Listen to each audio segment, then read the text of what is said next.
zákazník si u nás objednal krásnu kyticu vo váze, takže mu teraz pripravujem a vy si to môžete takisto potom doma pripraviť, keď si u nás zakúpite kvety. Takže vyčistila som si vázu, nech je úplne čistá, nech tie kvety nehnijú, dala som si asi toľkoto vody studenej a teraz si pridávam krásne kvety a každý jeden samostatne zarezávam, aby tie kvety dlho vydržali. Chcem takú pestrofarebnú jarnú kombináciu, takže bude ju mať úplne nádhernú pestru. Zbytočné listy tiež dávam preč.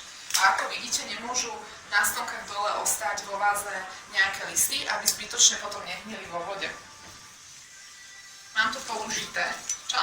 Slnečnice, lysiantus, ranunculus, tulipány, hypericum, trsové ruže, limonku.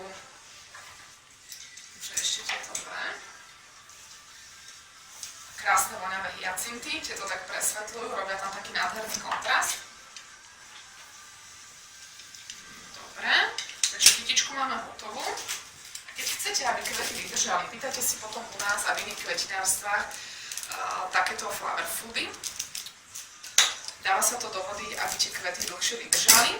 Takže takto to odstrihneme a jednoducho iba nasypete do vody.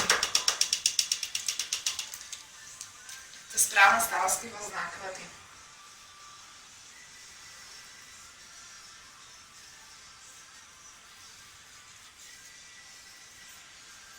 Ešte si trošku nalaskujeme listy hyperika. A objednávka je pripravená.